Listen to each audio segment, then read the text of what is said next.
do it by executive order. For example, with respect to cap and trade, there's a court decision that says they can regulate greenhouse gases.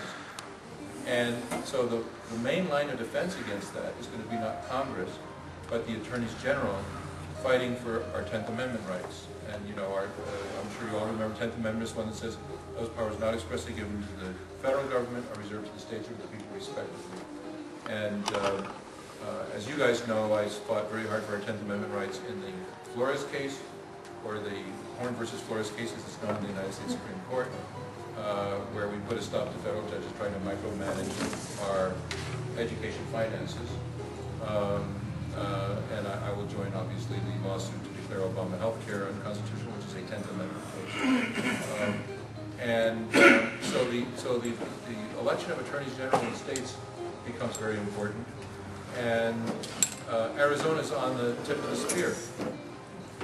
You know, we passed a law to try to help the federal government enforce illegal immigration laws, so they start attacking us, first suing us, then they go to the United Nations and tell countries like Cuba and Libya that Arizona is violating people's human rights.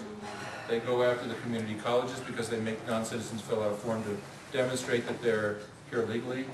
They went after me for an alleged civil rights violation because I insist that teachers who teach English to kids are fluent in the language that they teach. It's an all-out assault.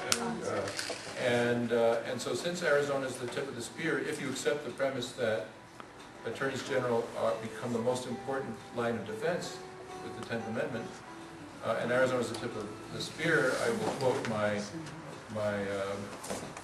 fundraising volunteer, Kim Owens, who says that mine is the most important election in the country, which I wouldn't quite go that far, but I enjoy it when sometimes she introduces me and she says that. It's a very, very important election. I think you all know, I mean, one of my problems is people think of me as an educator. They've known me as superintendent of schools for 8 years. I think most of you know that I was a lawyer for 30 years before that, and I learned education by serving on a school board for 24 years. But I was a special assistant attorney. I was a judge of the Temp Supreme Court, judge of the Temp Court of Appeals. I wrote a legal textbook published by the State Bar that's in 7th printing, still in use. I taught legal writing at ASU Law School. There's an annual survey of lawyers in which I was rated AV, A as an A lawyer, V very ethical. I was rated very ethical every one of my 30 years in law practice. I got 5.0 out of a possible 5.0 points, which they call a preeminent attorney. So I'm well qualified professionally, but people still think of me as an educator, and it seems strange for them, for an educator to go over to Attorney General. And I have some financial problems because I had a very tough primary, as you all know. In the aftermath of the primary, we all came together. I was not only endorsed by Andrew Thomas and Joe Arpaio, but a lot of people that were helping Andrew are now helping me. So that part of it is good. The parties come together in my race.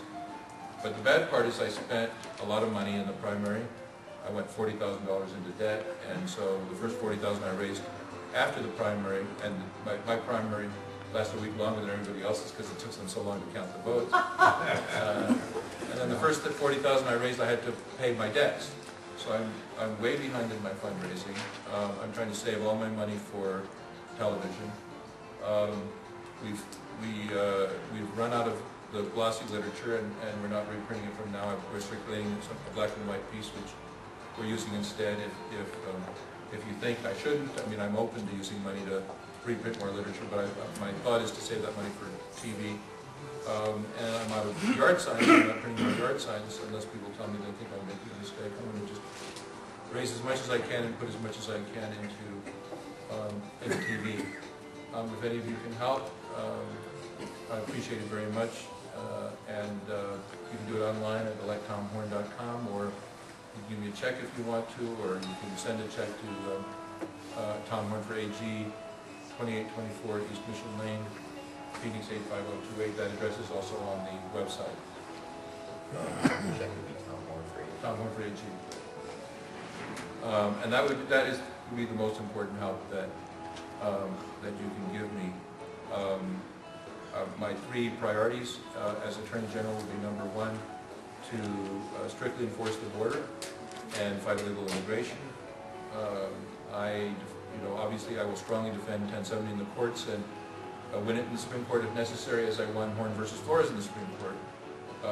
My adversary, Felicia Rodolini, opposed 1070. She said it would do more harm than good. She said that if it passed, the Attorney General would be in a pickle because he'd have to defend it and it's unconstitutional. So there's a very stark contrast there. She would be, I would defend Arizona from Obama. She would be the point person for Obama. I would also change the priorities in the office because the current Attorney General downgraded the importance of fighting illegal immigration. So he closed the Douglas office. I would reopen it. The Nogales office down to one person. I would put more people there. I would form partnerships with local law enforcement to fight illegal immigration. I would ramp up the civil remedies section. This is the section that seizes assets from drug smugglers, money launderers, and similar crimes. They've been cut back. They met with me. They said they've been cut back so far that they have to turn away good cases on a regular basis, which is a false economy, because every lawyer in that section brings in many times more assets that the Attorney General can use for crime fighting than they cost in their salaries. So increasing their size would yield more revenues and enable us to do a better job in fighting violent crime and so on. And I would lead the effort to pressure the federal government. They need to finish the fence. They need to put more border guards. I was at the fence in Naco, where they have a very good double fence, just like San Diego, with a road in between the patrol. It goes for 400 feet. So those of you who remember the Maginot Line in World War II, a chain is no stronger than its weakest link. They need to finish the fence, and if they do finish the fence, we could essentially stop illegal immigration if we had 6 border guards every 12 miles. Because with a fence to slow people down, 12 miles is a reasonable area to patrol. 6 people, because to patrol 24 hours a day, 7 days a week, requires 5.6 people. So that's the formula. Finish the fence, put 6 people every 12 miles, and we could essentially put a stop to illegal immigration. It's not a matter that we can't, it's a matter of will. We have Janet Napolitano now as our, Secretary of Homeland Security, which should make us all feel a little less safe every day. But you remember when she was governor of Arizona, she used to say if you build a 20-foot fence, they can build a 21-foot ladder. So I'd like to quote one of my fellow candidates who no longer can, but was a candidate who would say that it's easier to catch them crossing the desert if they're carrying 21-foot ladders. But in a representative republic, government responds to pressure if the people agree with you. On this issue, the people agree with us. And I think the Arizona Attorney General should be leading the effort to pressure the federal government to do its job, and we could put essentially an end to illegal immigration.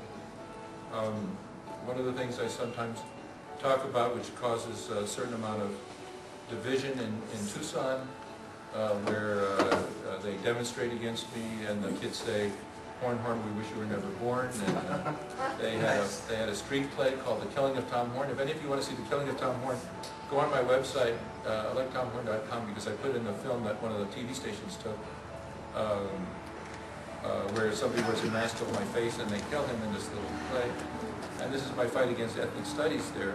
These are all Hispanics that are doing this. Well, or liberals.